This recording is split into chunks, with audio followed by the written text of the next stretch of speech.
नमस्कार दोस्तों।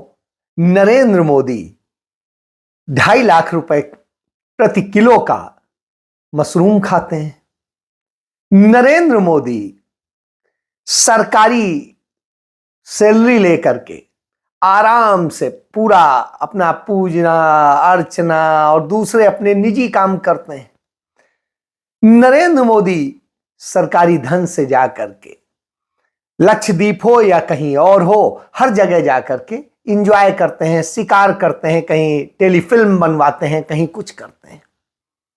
तो साहब उनको तो पैसे लगते नहीं, लेकिन हमें आपको तो लगते हैं।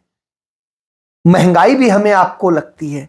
क्यों? क्योंकि दिसंबर महीने में आपने देखा कि किस तरीके से महंगाई दर जो है वो 10% की दर से खाने पीने और सबकी चीजों में बढ़ गई। हमारे आपके लिए खाने का बड़ा संकट होता है, क्योंकि घर का किचन मैनेज करना आसान नहीं है हमारे लिए, आपके लिए। इसके बाद में सड़क पे चलना भी आसान नहीं। पहले सड़कें होती थी, यदि पहली बात अधिकतर सड़कों पे टोल नहीं लगता था। सड़कें जरूर छोटी होती थी तो वाहन भी कम होते थे। वाहन बढ़े, सड़कें भी बढ़ी, उस पे टोल भी है, लेकिन इतने नॉमिनल टोल होते थे कि वो दर्द नहीं देते थे। लेकिन आज यदि आप टोल से गुजरते हैं तो लगता है कि कोई हमारे पॉकेट पर डांका डाल रहा है। इसी डांके का आपको एहसास ना हो, इसके लिए फास्टैग कर दिया गया है।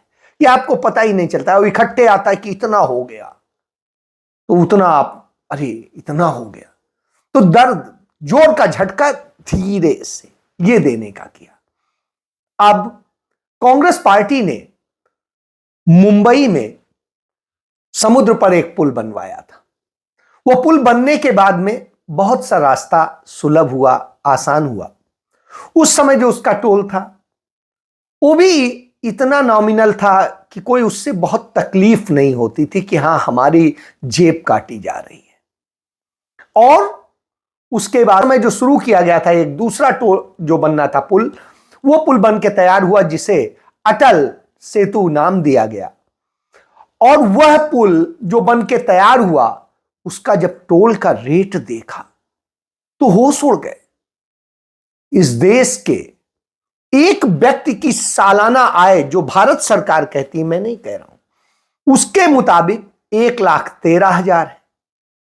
और यह 1,13,000 तब है जब इस देश के वो 1% लोग जिनके पास में इस देश की संपत्तियों का 40% है, यानी इस देश के 40% इस देश पर काबिज होने वाले इस देश के मालिक जो 1% हैं, वो लोग भी, उनकी आमदनी भी इसमें शामिल है। यदि उनकी आमदनी हटा देंगे तो शायद इसकी दशा कुछ और होगी। यह टोल क्या है? तो टोल इतना है कि साहब यदि आप महीने भर का बनाएं या साल भर का बनवाएं, तो साल भर से ही तुलना कर लेते हैं तो साल भर का 1.5 लाख रुपया बनता है। यानी आपकी प्रति व्यक्ति आय सरकार के हिसाब से ही 113 है, और इसका किराया जो आपको पास बनेगा, पास बनने के बाद जो रियायत पर बनता है, वो 1.5 लाख रुपया। और यदि रोज दे के जाएंगे, बार बार जाएंगे, तो आप कल्पना नहीं कर सकते आपकी क्या हालत होगी। तो एक तो ये है, तो यह नरेंद्र मोदी की सरकार है कि चंद पूंजीपतियों को सब कमवा दो, सब पूंजीपतियों को सौंप दो और उस दशा में आकर के खड़ा कर दो। इसका एक उदाहरण है, नरेंद्र मोदी के सरकार के गृह मंत्री हैं, उनका नाम है अमित शाह। उनका बेटा है जय शाह। 2014 में उसकी जो पूरी पूंजी थी, रुपया था जो उसके पास, वो था 80 लाख रुपया। मतलब 1 करोड़ रुपया भी नहीं था उनका। और स्थिति यह है, आज वही जय शाह 120 करोड़ रुपया हो गया था 2019 तक। और 2019 के बाद में जो उसका बढ़ा है, वो आज बढ़कर 500 करोड़ के ऊपर पहुंच गया है।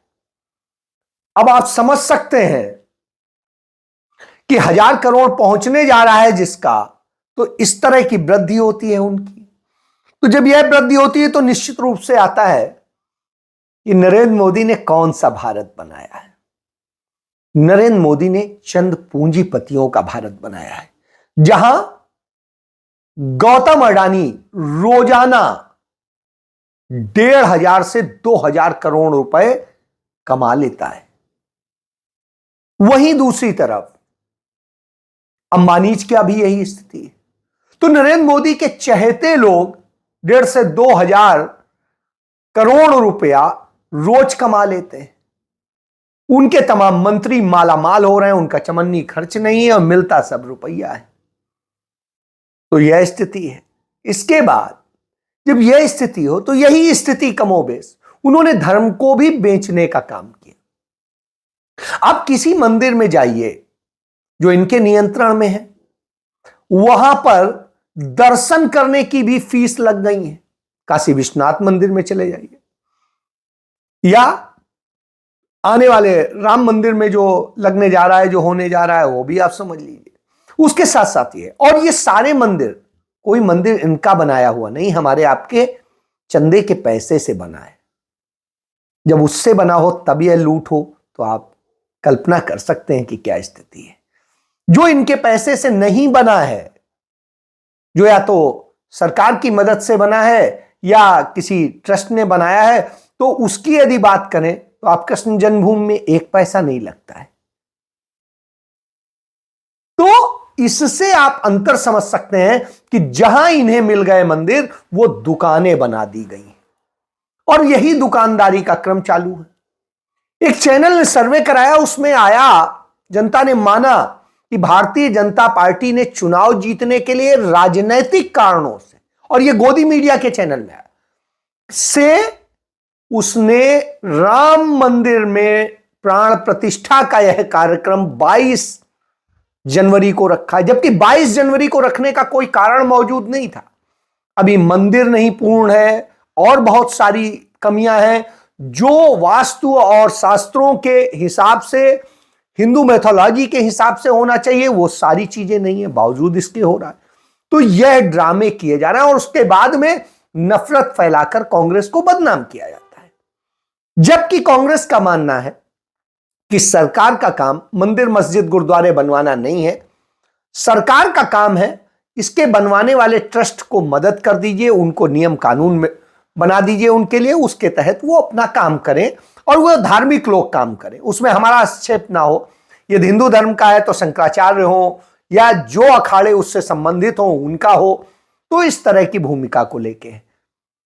तो जब कांग्रेस पार्टी ने इसी राम मंदिर का शिलान्यास 1989 में कराया था, मंदिर बनवाना शुरू करवा दिया था, उस वक्त एक ट्रस्ट जो बना था वो शंकराचार्यों और सबके था, और उसमें राजनीतिक लोगों को मना किया गया था कि नहीं, आप नहीं रहेंगे, यह आपका काम नहीं है, आप मदद कर दीजिए, आपकी श्रद्धा है, विश्वास है, आप करिए, जितना भी मदद करनी है करिए।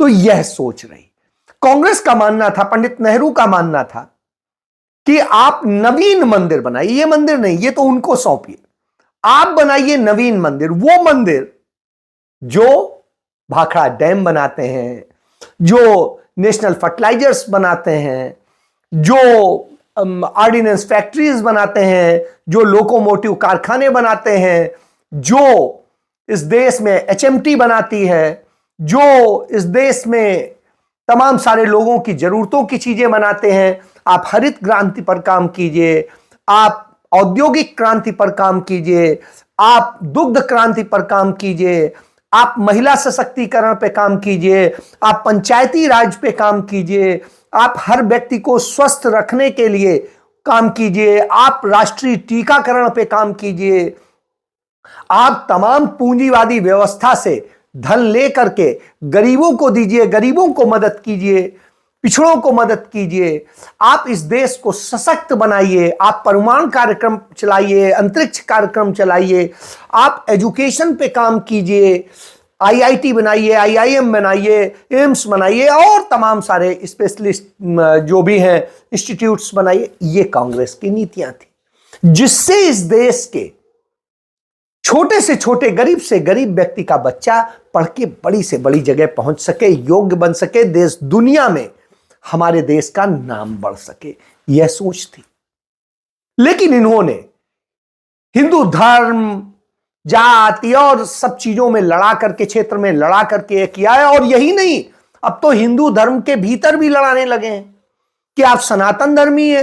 नहीं, ये सनातन धर्म का नहीं है, ये शैव का नहीं है, ये शाक्त का नहीं है, सन्यासियों का नहीं है, ये रामानंद संप्रदाय का है। मतलब आप ये सोचिए, वैष्णव भी नहीं, रामानंद संप्रदाय का है, उसमें भी बांट दिया, एक कृष्ण संप्रदाय, एक रामानंद संप्रदाय। तो अब आप समझिए, इस तरह से सबको बांटने का काम भारतीय जनता पार्टी करती।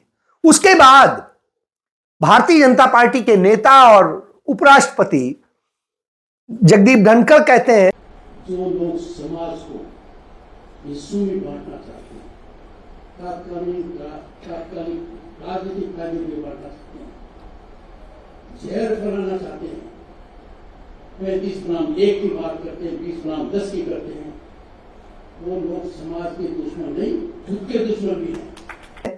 ये बांटने वाली राजनीति नहीं होनी चाहिए। जिनकी पार्टी, जिनकी सरकार बांटने का काम कर रही है, वो ये भाषण देते हैं। इससे आप समझ सकते हैं कि किस तरह की धारणाएं हैं इनकी। चलिए, इसको छोड़िए। इसी सब चीजों को लेके जिस तरह के हालात बने हैं इस देश के अंदर, उससे लोगों में भुखमरी, बेरोजगारी और न जाने कौन कौन से संकट आए। स्थिति यह है कि विश्व स्तर पर जो वॉच करता है ह्यूमन राइट्स को, उस कमीशन ने माना है कि हिंदुस्तान के अंदर सबसे बुरी दशा हो गई है। यहां पर अल्पसंख्यकों पर हमले हो रहे हैं, दूसरी जातियों पर हमले हो रहे हैं, धार्मिक और जातीय हमले, नस्लीय हमले इतना बढ़ गए हैं कि इस देश के अंदर इंसाफ बड़ी चीज हो गई है।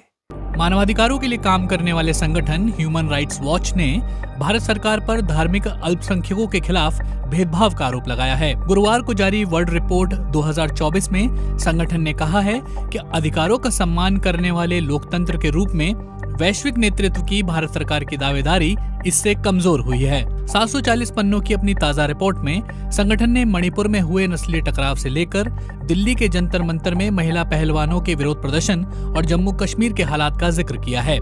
संगठन की एशिया उप निदेशक मीनाक्षी गांगुली ने कहा, भाजपा सरकार की भेदभावपूर्ण और विभाजनकारी नीतियों के कारण अल्पसंख्यकों के खिलाफ हिंसा बढ़ी है। इससे डर का माहौल बना है। सरकार की आलोचना करने वालों में भी डर पैदा हुआ है। रिपोर्ट में कहा गया है कि 2 हिस्सों में जारी की गई एक डॉक्यूमेंट्री को लेकर सरकार ने दिल्ली और मुंबई में मौजूद बीबीसी के दफ्तरों पर छापे मारे। ह्यूमन राइट्स वॉच के रिपोर्ट में कहा गया है कि जुलाई में हरियाणा के नूंह में हिंदू धर्म मानने वाले कुछ लोगों ने एक जुलूस निकाला, जिसके बाद इलाके में हिंसा तेजी से फैली। रिपोर्ट में यह भी कहा गया है कि सरकार ने मुसलमानों के विरोध में कार्रवाई करते हुए कई मुसलमानों की संपत्तियों को तोड़ा और उन्हें हिरासत में लिया गया। बीते साल मई में देश के पूर्वोत्तर राज्य मणिपुर में वहां के बहुसंख्यक मैतई और अल्पसंख्यक कुकी समुदायों के बीच भीषण हिंसा शुरू हो गई। रिपोर्ट में प्रदेश के मुख्यमंत्री एन बीरेन सिंह ने कुकी समुदाय के लोगों पर नशे की तस्करी और म्यांमार से आ रहे लोगों को पनाह देने का आरोप लगाया और कहा गया है कि इस बयान से हिंसा को हवा मिली। ह्यूमन राइट्स वॉच ने अपनी रिपोर्ट में जम्मू कश्मीर में अभिव्यक्ति की आजादी, विरोध प्रदर्शन की आजादी पर कथित पाबंदी का भी जिक्र किया है। रिपोर्ट में सुरक्षा बलों के हाथों कथित एक्स्ट्रा जुडिशियल मौतों के बारे में भी जिक्र किया गया है। रिपोर्ट में कहा गया है कि 5 अगस्त 2019 जम्मू कश्मीर को विशेष दर्जा देने वाले संविधान के अनुच्छेद 370 के खत्म होने के बाद वहां से आम लोगों की मौत की भी खबरें आती रही हैं। बीते साल भर देश के मीडिया में कुश्ती महासंघ के पूर्व अध्यक्ष और बीजेपी सांसद ब्रजभूषण शरण सिंह के खिलाफ महिला पहलवानों का विरोध प्रदर्शन भी चर्चा में रहा। रिपोर्ट में कहा गया है कि महिला पहलवानों का आरोप था कि महासंघ के अध्यक्ष रहते हुए ब्रजभूषण शरण सिंह ने 1 दशक तक यौन दुर्व्यवहार किया। इन महिला पहलवानों में ओलंपिक पदक विजेता खिलाड़ी भी शामिल रहीं। न्याय नहीं मिल रहा है, पूरी दुनिया में हमारे ऊपर थू-थू हो रही है। जब ये थू-थू हो रही हो तब लगता है आप देश की क्या छवि बना रहे हैं। इस देश की जो हालत है उसको लेकर के राहुल गांधी ने विजन प्रस्तुत किया और कांग्रेस पार्टी के आज इंडिया गठबंधन की जब मीटिंग हुई, मीटिंग में मल्लिकार्जुन खड़गे ने राहुल गांधी के उसी विजन को प्रस्तुत किया कि हम जनता के पास ये 2024 में जाएंगे तो हम क्या कहेंगे? भाजपा तो धर्म बेचती है, लेकिन हम तो नहीं कर सकते हैं, तो हम क्या कहेंगे? हम सर्वजन हिताय सर्वजन सुखाय की नीति रखेंगे। हमारा जो वसुधैव कुटुंबकम का नारा है, जो हमारा सनातनी नारा है, उसको हम रखें। क्यों? क्योंकि हमें इस देश के युवाओं को रोजगार देना है, जो बेरोजगारी का दंश झेल रहे हैं, जगह जगह धक्के खाते घूम रहे हैं। हमें बेटियों की आबरू बचानी है, उनको अच्छी शिक्षा देनी है, उन्हें सुरक्षित माहौल देना है। इसकी दिशा में काम करना होगा। हमें इस देश के तमाम छोटे कामगारों को उनके सुविधा के अनुसार टैक्स सिस्टम में लाना होगा और इस देश में एमएसएमई सेक्टर को अधिक से अधिक सशक्त बनाना होगा। और ये जो बड़े पूंजीपतियों ने एकदम से कब्जा कर लिया है सब पर, इसको कम करना होगा। वो अपना काम करें, लेकिन छोटा एमएसएमई सेक्टर वो भी सशक्त रहे, वो यह महसूस ना करे कि हम छोटे हैं, हम कम ताकतवर हैं। दलितों, आदिवासियों, पिछड़ों, अल्पसंख्यकों को एक सरकार का सहारा रहे कि नहीं, हमारे साथ कोई गलत नहीं कर सकता है, गलत करेगा तो सरकार है हमारे साथ, यह एहसास होना चाहिए। तो इस एहसास पर काम करने की जरूरत है। जल, जमीन, जंगल बचाने की जरूरत है। इस देश को औद्योगिक रूप से सशक्त बनाया जाए, जिससे इस देश में इतनी आत्मनिर्भरता बने कि जो आज हम 70% चीजें आयात कर रहे हैं वो घटे और हम इस देश को फिर से उसी स्थिति में लाएं कि आयात कम हो, निर्यात ज्यादा हो, जैसे कि 2014 के पहले होता था।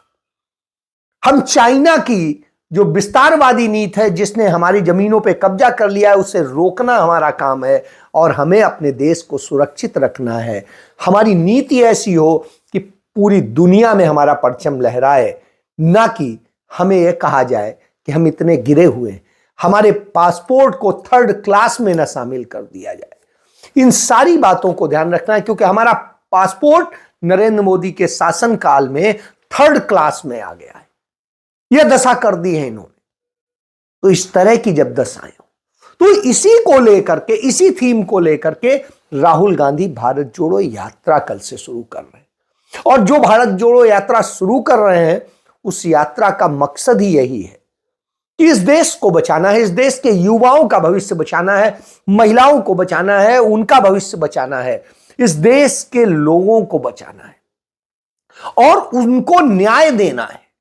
उनके साथ जो अन्याय का 10 साल का शासन है, उसे खत्म करके न्याय का शासन स्थापित करना है कि हर व्यक्ति समझे कि सरकार हमारी है, हम सरकार के हैं। और जब यह एहसास हो, डर ना हो, खुल के अपनी बात कह सके, तब न्याय होगा। और जो संवैधानिक संस्थाओं का दुरुपयोग हो रहा है, उन्हें पंगु बना दिया गया है, जो शिक्षण संस्थाओं में जिस तरह से कब्जा किया गया है, और बहुत सारी चीजें, उन्हें रोकना हमारा काम है। तो इस दिशा में काम करने की जरूरत है। तो यही थीम है और इस थीम पर सारा फोकस है। तो यह समझने की जरूरत है। जिस दिन हम यह समझेंगे, निश्चित रूप से बहुत सारी समस्याओं का समाधान हो जाएगा।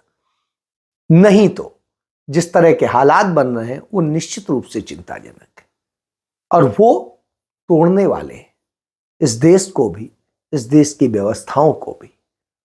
ऐसी स्थिति में हमें यह फैसला करना है कि हम तोड़ने वालों के साथ खड़े होंगे या जोड़ने वालों के। क्योंकि राहुल गांधी जोड़ने के साथ साथ न्याय देने की भी बात कर रहे हैं और नरेंद्र मोदी तोड़ने की भी बात करते हैं और ले जा करके मंदिर में आपको बिठा के उसके बाहर भिखारी बनाने की भी बात करते हैं। वो आपको वहां झाड़ू लगवाना चाहते हैं। तो ये दोनों के बीच अंतर है। इस अंतर का फैसला आपको करना है कि आपको कहां जाना है। जय